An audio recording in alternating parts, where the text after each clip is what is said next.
This is Kick-Ass News. I'm Ben Mathis.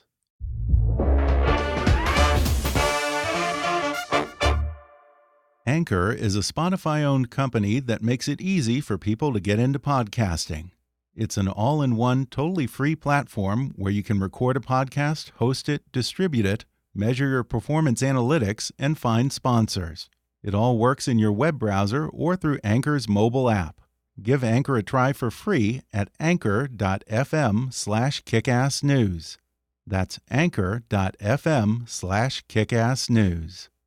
And now, on with the show. I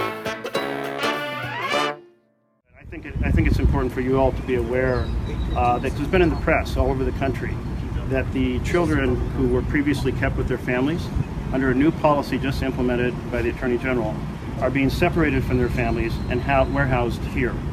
And the Attorney General's team and the Office of Refugee Settlement, they don't want anyone to know about what's going on behind these doors. This is why I tried to arrange a meeting to come. And I really appreciated it when I came and called the number, and they said, yes, very happy to have a supervisor come out and talk to you. So I'm a little disappointed now that we're not getting that dialogue, but I'll try again in other channels. Hi, I'm Ben Mathis. Welcome to Kick-Ass News. That was a video of U.S. Senator Jeff Merkley showing up at the border in 2018 and demanding to see what was going on behind closed doors that triggered worldwide outrage at the forced separation of children from their parents. Even Senator Merkley said he couldn't believe his eyes. Contrary to the official stories and soothing videos, he found mothers and children, newborn babies and infants, stranded for days on border bridges in blistering heat or locked up in ice-cold holding pens. There were nearly 1,500 boys jammed into a former Walmart, a child tent prison in the desert with almost 3,000 boys and girls, and children struggling to survive in gang-filled Mexican border towns after they were blocked from seeking asylum in the United States. Now he writes about what he witnessed and offers some solutions in his new book titled America is Better Than This: Trump's War Against Migrant Families. And today he joins me on the podcast to recall his first trip to inspect the conditions for families being held by the CPB in Brownsville, Texas, and the absurd reasons he was given for being denied entry to a shelter for migrant children. He says over a year later, there are still families who haven't been reunited, and that family separations weren't the result of mere bureaucratic strain, but a deliberate effort by the Trump administration to deter immigrants by inflicting maximum pain. He makes the case that Trump's zero-tolerance policy toward illegal immigration is violating both U.S. and international laws, and reveals what happened when he confronted his old Senate colleague and then Attorney General Jeff Sessions about the problem. He discusses his travel through war-torn Central America in the 80s and actually claims that countries like Nicaragua, Guatemala, and El Salvador are much worse off today. Plus, he shares a few of the heartbreaking stories that he's heard from the refugees who've risked everything to escape the worst imaginable kind of evil at the hands of gangs and cartels in their home countries. Coming up with Senator Jeff Merkley in just a moment.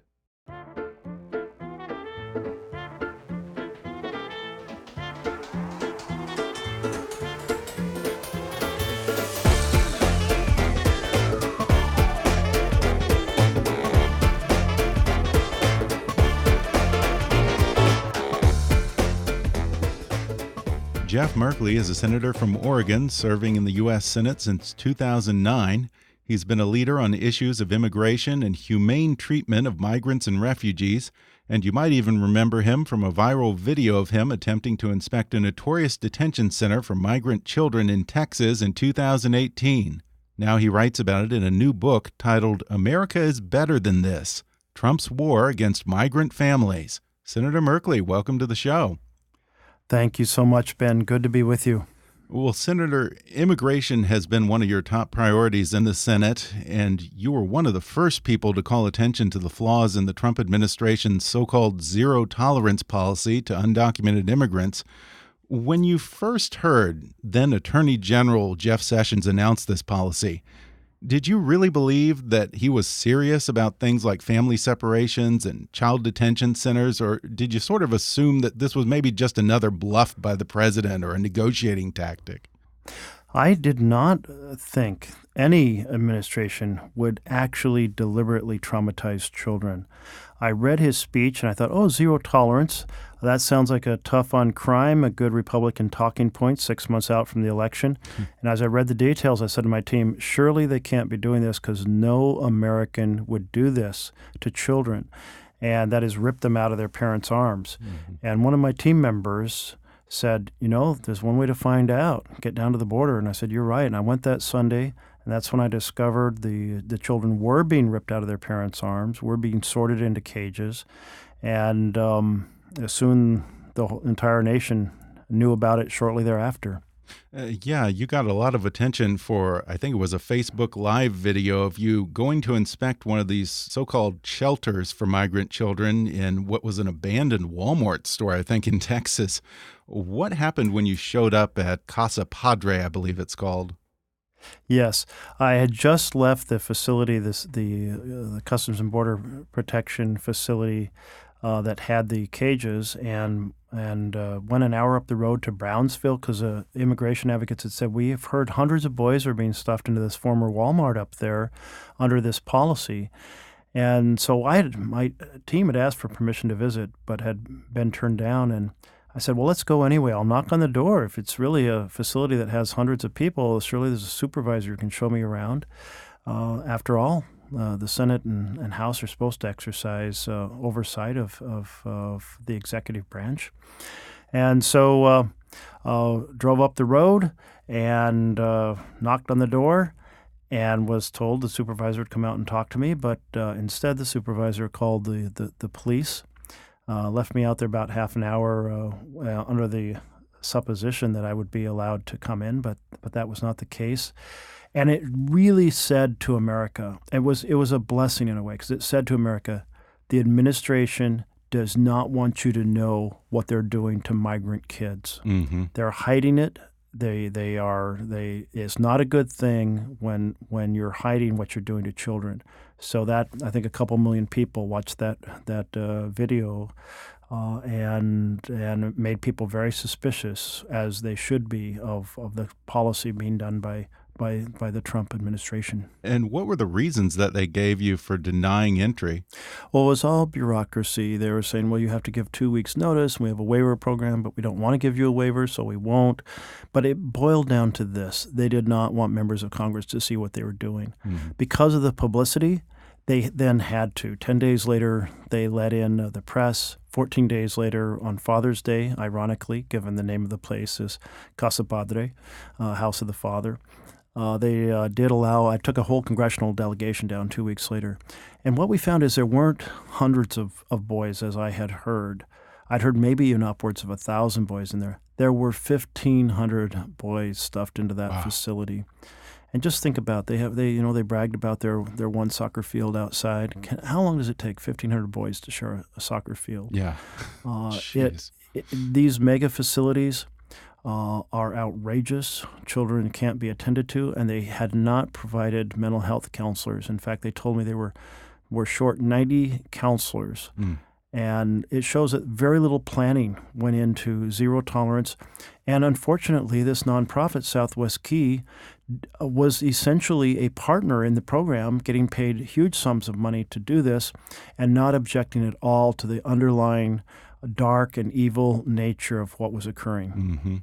Yeah, and it just occurred to me that one of the more absurd aspects of this was at some point they put out a statement saying that they initially had denied you entry, a U.S. senator, because they were trying to protect the safety and dignity of the children, as if you were somehow a threat. That's exactly what they said, yes. Yeah.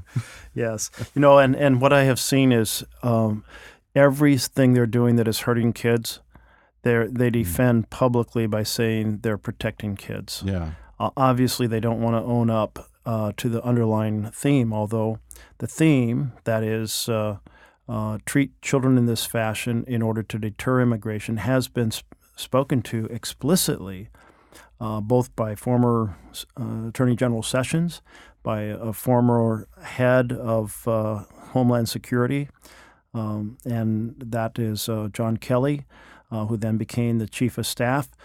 So several members of the administration did lay it out very, very clearly. In fact, the first conversation about it was just 13 days after Trump took office. I confess that I have been kind of working under the assumption that these separations are the result of just bureaucratic red tape, the usual lack of resources or space, general disorganization. But you say in the book, the Trump administration was using family separations very deliberately. What was the purpose of that? Absolutely. They laid out, and John Kelly was very upfront about this when he was questioned it was March of 2017. He said, yes, we are considering taking the children away from the parents, and we're doing it to deter immigration. So traumatized children deter immigration. And this came up time and time again. You see those two things connected. It's why, well, think of it this way. The president said, come to the ports of entry, and we just don't want you crossing between ports of entry because that would be illegal versus legal. But then they come to the port of entry, and they are blockaded from entering the United States with refugee status. I watched 3 CBP, Customs and Border Protection guards on the bridge at the line between the two countries, blocking anyone from coming across who did not have a passport or a visa, that is, a refugee. I met a woman and her 56-day-old child, Andrea, who had been refused entry across the bridge 3 times. In desperation, she then figured out a way to come across, and her strategy was to come on the car bridge and borrow a squeegee and wash windows for tips until she was in the United States of America because she was blocked. And this has happened to now tens of thousands of people.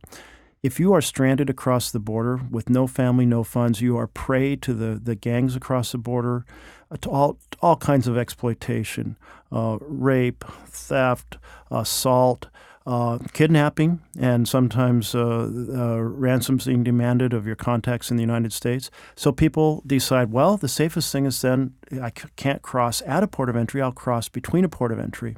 That's exactly what happened to the father and daughter whose picture will be forever seared in our mind, Oscar and Valeria, who died trying to swim the river. They had come to the port of entry and been blockaded by the administration.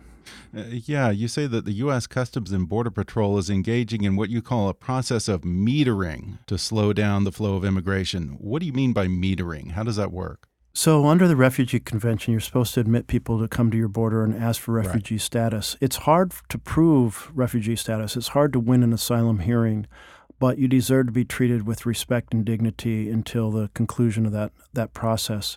But the administration is essentially saying, you know what? Today we only want to take 5 people. Maybe we want to take 10 people.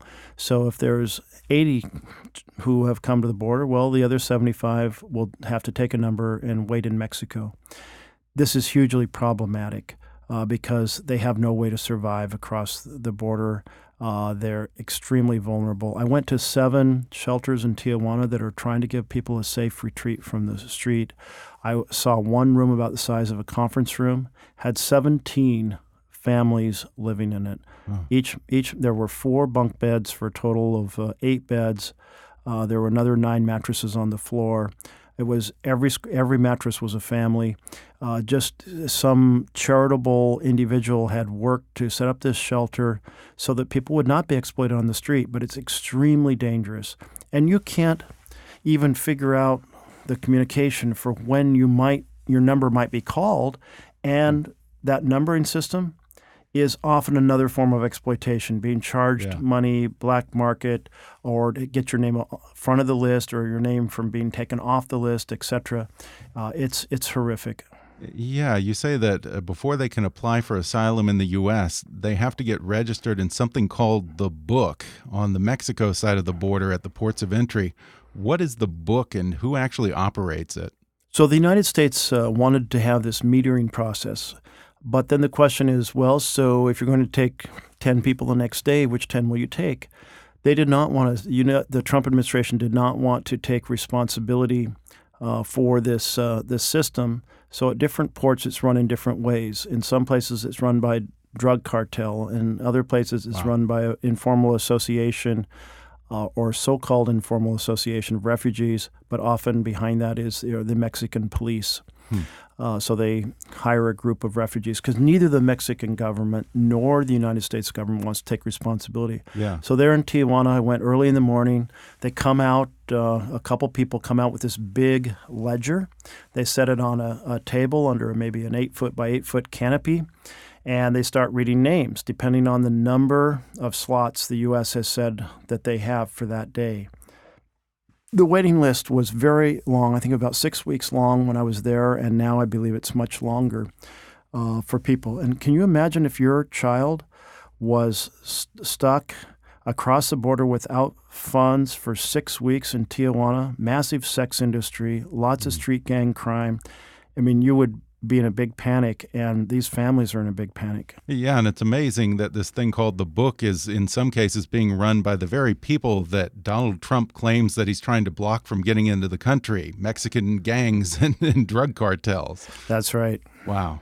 You already mentioned America is also a signatory to the UN's Universal Declaration of Human Rights, which establishes the right to seek asylum from persecution. Do you feel that this policy actually violates international law? Yes, it does. It does. I mean, the whole point of the Refugee Convention, which we signed in 1951, and the Declaration of Human Rights, was that when someone is afflicted and knocks on your door, you open your door, and it doesn't mean that they win asylum because they have a very high responsibility to demonstrate a credible fear of return. But it does mean you don't leave them in a vulnerable situation. And what the Trump administration is doing is leaving these children and refugee families in a very vulnerable situation. Trump rarely comes up with these things on his own. There's usually someone in his circle who puts a bug in his ear. Who do you suppose in his inner circle bears the most responsibility for these harsh anti-immigration policies? It's Stephen Miller. Really? There are a series of think tanks that are feeding ideas. Think about it this way. In general, when an election is coming up, Democrats run on hope, the hope that we can have better programs on health care, housing, education, and jobs. And Republicans run on fear. They run on the Ebola epidemic. They run on ISIS. They run on a horde of immigrants coming across the border. They run on people being assaulted in a blind alley by someone with a gun. This is crudely because, in general, the electorate believes Republicans pay more attention to public safety and Democrats pay more attention to family welfare. So that's the general dynamic. Back in the middle of last year, in 2018, the Republicans were going through the list of things that they could use as a fear factor in the 2018 campaign. Well, Ebola wouldn't work because it was no longer a scary international threat, even though there was an outbreak in the Democratic Republic of the Congo. But that was very, very remote and far away, and not much attention was paid to it. Well, ISIS wouldn't work because ISIS had pretty much been vanquished from its previous extensive territory. And, immigration, let's crank that into the fear factor for the election.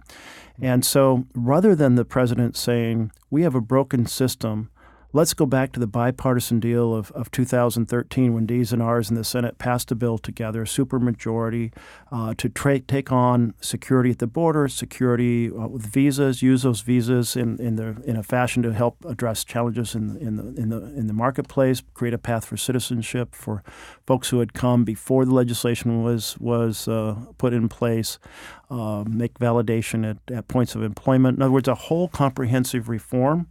Instead of that, the president is accentuating the problem.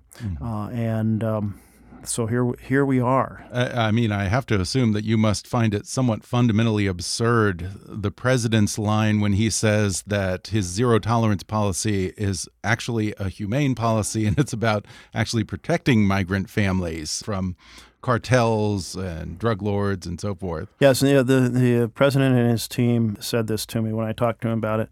We are simply protecting children because if we treat the children like this when they come, others will be deterred from coming. They'll be spared a difficult trip. Well, realize folks are coming because they're under horrific circumstances.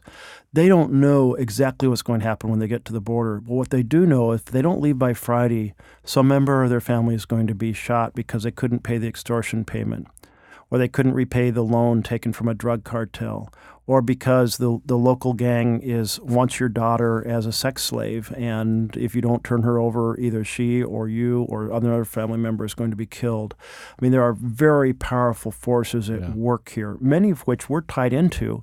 And when I say that, the drug cartels that have moved into the Northern Triangle, Guatemala, El Salvador, and Honduras, their money comes from selling drugs in the United States. The guns come from being smuggled from the United States, and even the street-level gang structure comes from those we deported in the 1990s. Yeah. So this didn't just happen. Kind of the United States is tied to the fact that these forces have overwhelmed the traditional institutions in those three countries. Yeah, and you have particular experience in that region going way back to when you were pretty young in the 80s. You also did humanitarian work in Mexico and Ghana, and I know you worked for the World Bank early on. Do you think that your experience dealing with extreme poverty and regions in crisis makes you particularly empathetic to the plight of Central American refugees? Well, it does mean I have some perspective on the way it was decades ago and how it has changed. And so the institutions that worked better are working more poorly. I mean, listen, Central America was in chaos even then. Honduras was poor but stable. El Salvador was in the middle in the 1980s of a violent civil war. Guatemala was engaged in a dirty war of kind of the cities against the rural areas in which military forces were going village to village and killing young men. But what we have now are forces that are even worse, even more challenging than that challenging situation. That's saying a lot. Decades ago. It really is. And you have other factors. You have 3 years. There's been a lot of drought in Central America. It may well be tied to climate chaos from carbon pollution as the planet weather patterns are changing. That means a lot of rural families, the corn harvest has failed or the coffee harvest has failed. That creates additional pressure. You have far more young people becoming of working age than there are jobs for them. One calculation had that at about a 17-to-1 ratio. And so you have a tremendous number of pressures. And when you first visited that region in the 80s, these countries, as you already mentioned, were embroiled in all kinds of political turmoil. Today, they're all democratic republics, yet they appear to be no better off. Some might even say they're closer to failed states now than they were when you first went there. What went wrong? What we have really seen is the traditional institutions have collapsed. The drug cartels have two strategies. One is money to bribe people with, and the other is violence to threaten people with. And so this has overwhelmed the traditional institutions. If someone is told, you work with us and we will pay you, if you don't, we will kill you or kill your family member or gang rape your daughter, it's a pretty powerful factor for you to either be silent or cooperate. Wow. There is one town in El Salvador that I kept asking in each country as I met with the presidents and the social groups and the newspapers. I kept asking, has any village been able to resist this gang culture? Is there an example of how it could be different? And only in El Salvador was one town mentioned. And I talk about that town in my book. And it has a mayor who put on a bulletproof vest and got a machine gun and got in a Jeep and started recruiting town members to immediately drive out either of the major gangs out of the city. And it means that town has managed to keep the gang members out. But it's an intense effort by a mayor who risked his life and then recruited everyone to back him up. Interesting, and that's a little bit of a thin line because it's easy for him to go from that to being something like a Duterte in the Philippines. I mean, some might even, I suppose, call him a vigilante. Yeah, he's proud of the fact he's never fired his gun, and he knows that there's no other institution that's going to stand up They haven't gotten into, they haven't shot people, so they're certainly not Duterte in Philippines. They simply have a system of everyone in the town working together to say you're not welcome here, and it has worked. I don't know if it's a model that other towns could pull off, but it shows you how hard it is to do. Interesting. So it's not a top-down approach. It's kind of getting the whole community involved. Yes. That's correct. So lots of people volunteer to go with him. He has several hundred people who call immediately to say if any gang members have shown up in town. So everyone tells their family members they're not welcome if they're gang members, etc. And they report that it's incredibly different because you can play on the street without worry about bullets being fired. You can run a small business without extortion. We're not talking about extortion in which someone says, if you don't pay us, we'll put a brick through your window. This is, you don't pay us, we will kill you on Friday. Wow.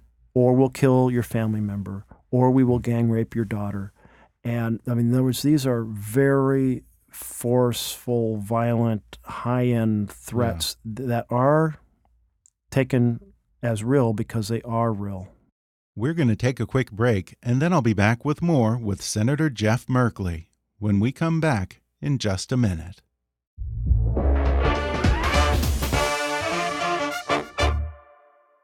Hey, folks, I have to talk to you about Ancestry DNA. There's no more exciting story than the story of you, and Ancestry DNA gives you so much more than just the places you're from.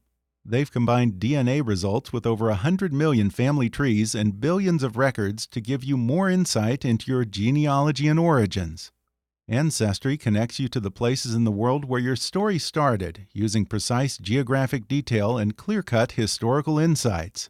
You can even trace your ancestors' journeys over time, following how and why your family moved from place to place. And to amplify your results, you can start a free trial on Ancestry and build a tree so your ancestors become more than just a name. Only Ancestry can tell such a rich story with unique features that give a more complete picture about a person. My wife was the first person in our family to do an Ancestry DNA. She'd always heard from her relatives that her family was Scottish, so you can imagine her surprise when her Ancestry DNA results came back and it turned out she wasn't Scottish at all. She was Irish. After that, I just had to give Ancestry a try for myself and see what's in my own family tree. Now, I had always been told that I had a lot of German in me and some English. That part turned out to be true. But what I didn't know until I tried an Ancestry DNA kit is that I'm also 6% Norwegian, 2% European Jewish, and 2% Portuguese. Portuguese? Never heard that one before. Now Ancestry has set me off on a whole new exciting quest to find out who these Portuguese ancestors are. And as I go along, I'm sharing the news with my relatives by adding to my Ancestry family tree. Go to Ancestry.com/kick today for 20% off your Ancestry DNA kit. That's Ancestry.com/kick for 20% off your Ancestry DNA kit. Ancestry.com/kick. And now, back to the podcast. So as bad as conditions may be for a refugee coming to the U.S. and maybe being held in these detention centers, it's probably way better than what they would be facing back home. You know, Gabriella, the mother I met with her 56-day-old child on the border in her arms, she had fled because they couldn't repay a bank loan, and she was the one who was targeted. And in her case, she said, I was pretty sure they wouldn't kill me while I was pregnant, so I hoped we'd be able to repay the loan before my child was due. We weren't able to, so with 1 month left, I fled, delivered my baby along the 3-month journey to the United States. Unbelievable. And so I asked her, now that you have arrived here on the border during your 3-month trip, was the family able to repay the loan? She said, no, they weren't. And I said, so what happened? She said, well, because I wasn't there, they killed my uncle. And is this the woman that you brought to the President's State of the Union? Or is that someone No, different? so this was a mother and her little 2-month-old baby that I met on the border on Father's Day in 2018.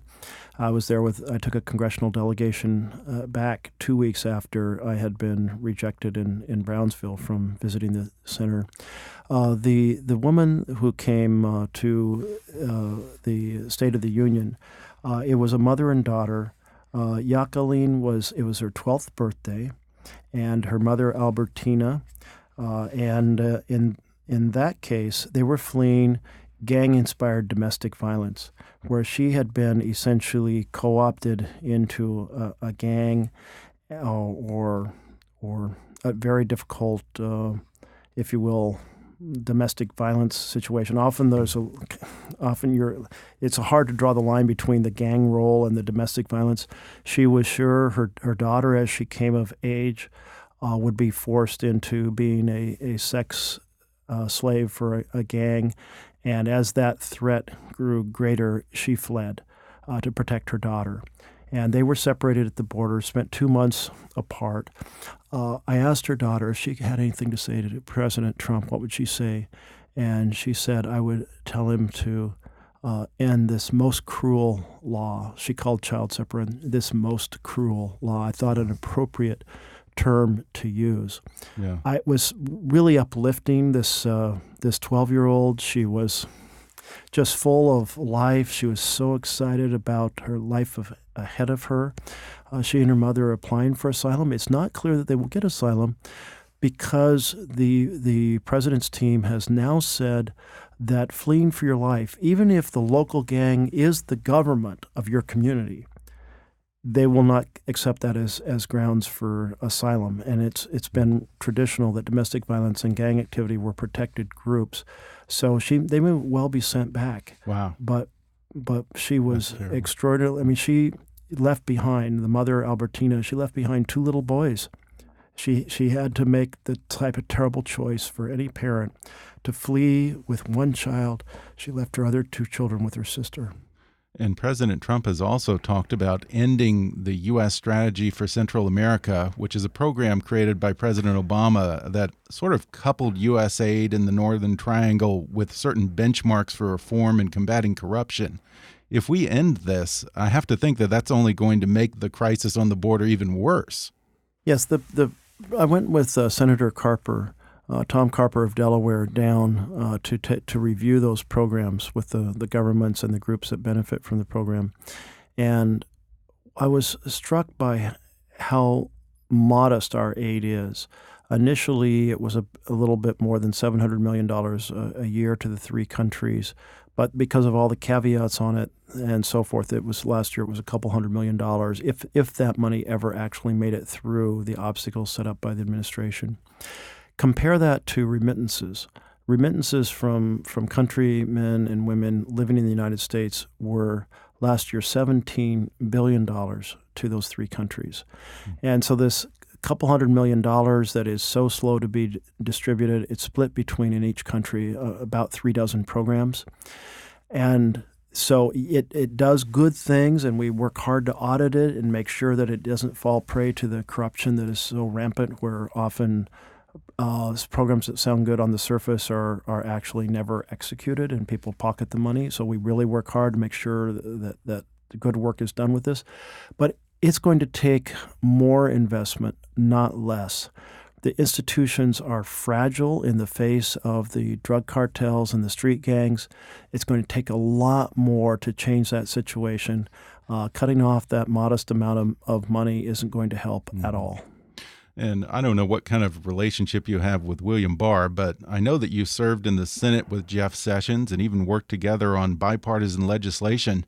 At any point, did you ever reach out to him when he was AG and try to discuss immigration policy with him directly? I did. I was so deeply disturbed by the child separation strategy and the blockade at the border, leaving people stranded across the border, and then treating them so horrifically when they did come across the border, the cold holding cells, the lights on all at night, not providing basic medical care for children dying under the care of this administration, which did not happen previously. And so I called him up and said I'd just like to have a heart-to-heart talk with him about this situation and what it really looked like. Invite him to go down there with me to take a look. And I must say he stuck very closely to the talking points that had been in place from the start of the administration, that no, this wasn't hurting kids. This was helping by deterring people from coming. Of course, as the numbers mounted, it became clear it doesn't deter people from coming because people don't. If you're in a village when somebody's going to kill you come the weekend, your thought is not the complexities of how you'll be treated when you come to the border in the United States. It doesn't work as a quote, deterrence. Yeah. What it does do is violate basic human rights. Instead of the United States being a leader in the world on human rights, we proceed to set a horrific example. And the rest of the world is going, what happened to the United States? Imagine if another country stranded migrants across the border under horrific circumstances. Imagine if they came to ports of entry and were rejected. Imagine if in another country, when they were allowed in, they were mistreated in holding cells, freezing cold holding cells. Imagine they didn't get medical care or appropriate nutrition or hygiene.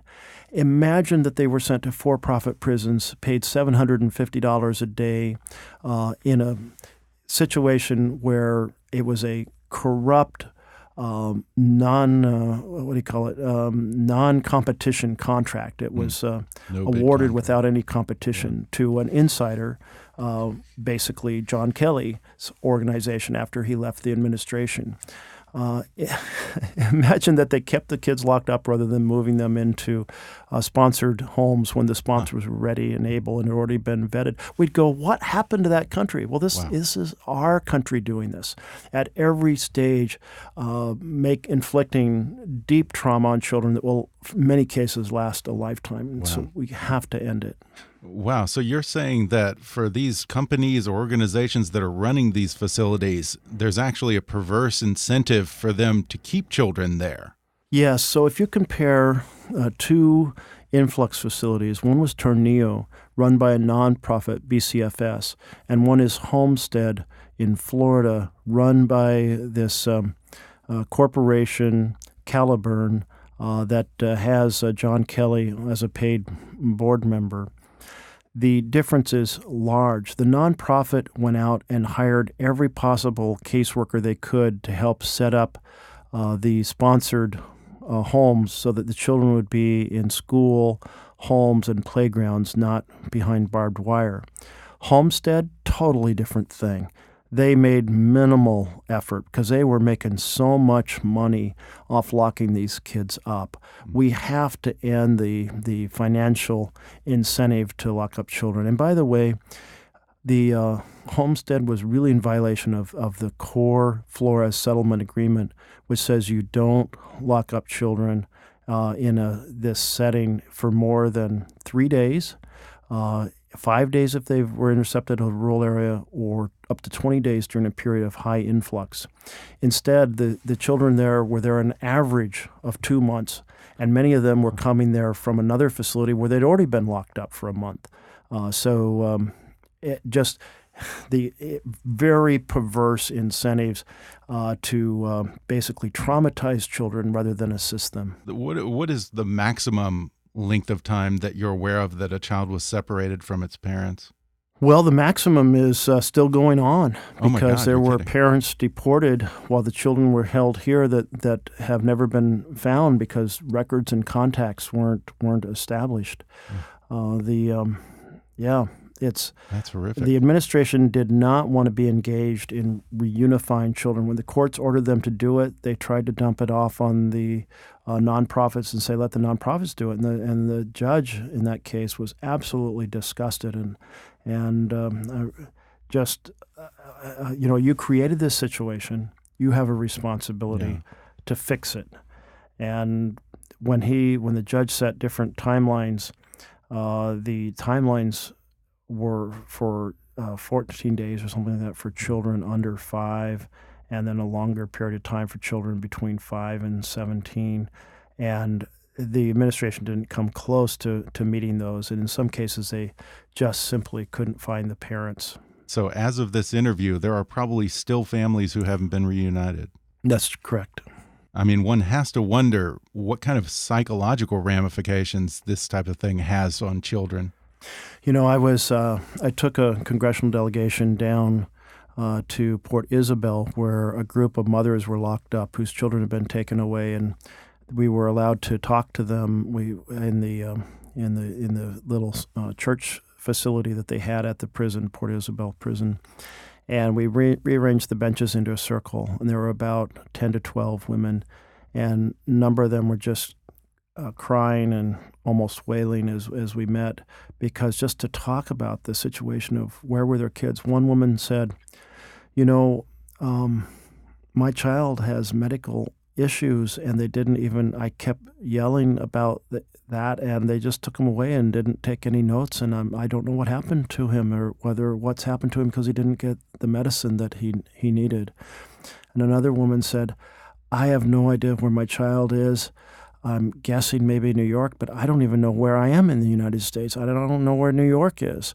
And I haven't been able to reach or talk to a child. That was another thing, by the way. The administration kept saying it was easy to connect the parents and the children because the database had it all in it.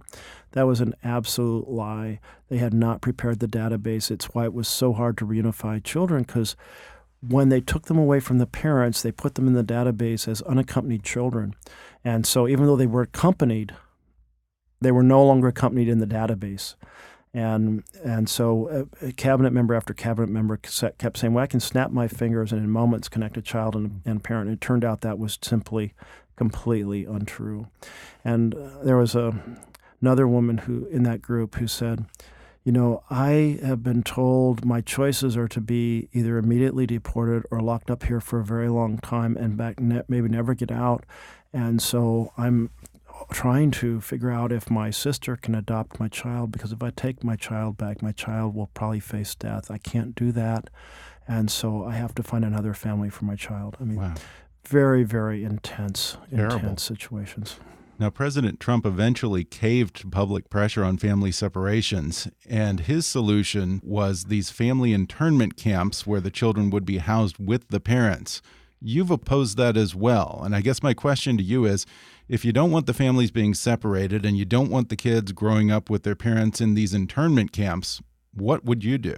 Yes, and one thing I'd like to clarify, because the president held a press conference and said he was ending family separation, but he didn't actually end it. The courts had already ended it. And I say end it, they closed the front door. The administration is still separating kids from their parents through the back door. If, for example, a parent has a DUI or some other traffic violation or a previous marijuana violation, they are taking parents away from children. They shouldn't take parents from children under any situation that a parent wouldn't be taken away from a child in the United States. So they are still doing it, which that's just horrific. But it was the court that closed the front door, not the president. He held a press conference and he said, oh, Melania's talked with me, my daughter's talked with me, so I'm ending it. He did not end it. It was ended by the courts. And in what his executive order said on that occasion, it said, we want to lock up children and the parents indefinitely for the duration of their application for asylum, which could be many years. So you're talking about World War II, Japanese-American-style internment camps. Child experts have testified that imprisonment does all kinds of horrific damage to children. And so this also is unacceptable. And to your point, what is the alternative? The alternative is the Family Case Management Program. This program was in place. It was audited twice by the Inspector General of Homeland Security. It reported that 99 point something, more than 99% of the time, families showed up for their check-ins and for their hearings. Really? So that is about as perfect as you can ever get. It turns out that if a case manager has all your contacts and is talking to you continuously about how the process works and when the hearing will be held and how to get a bus ticket to go there, people show up.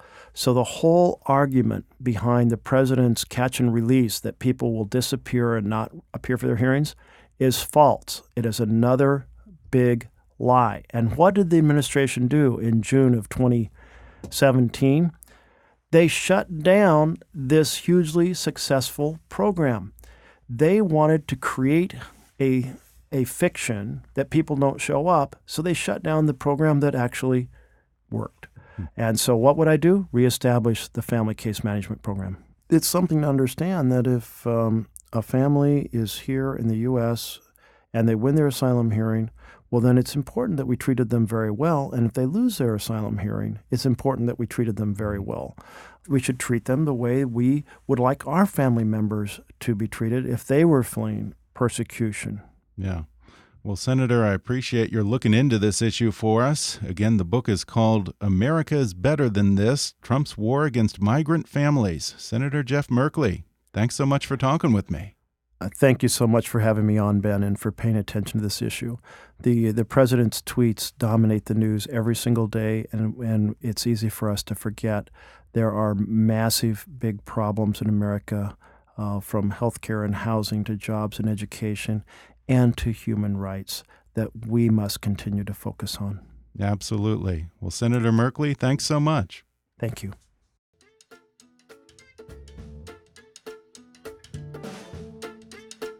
Thanks again to Senator Jeff Merkley for coming on the show. Order America is Better Than This, Trump's War Against Migrant Families on Amazon, Audible, or wherever books are sold. And follow Senator Merkley on Twitter at @SenJeffMerkley. Ancestry DNA gives you so much more than just the places you're from. They've combined DNA results with over 100 million family trees and billions of records to give you more insight into your genealogy and origins. You can even trace your ancestors' journeys over time, following how and why your family moved from place to place. I tried Ancestry DNA. The kit only took 5 minutes to finish and pop in the mail, but it opened up a whole world of possibilities for me. I learned things I never knew about myself, like I have ancestors from places like Russia and Portugal, and now it's set me off on a whole new adventure of trying to find out who those relations were. And as I go along, I can share my findings with my relatives and friends by adding leaves to my Ancestry family tree. Go to Ancestry.com/kick today for 20% off your Ancestry DNA kit. That's Ancestry.com/kick for 20% off your Ancestry DNA kit.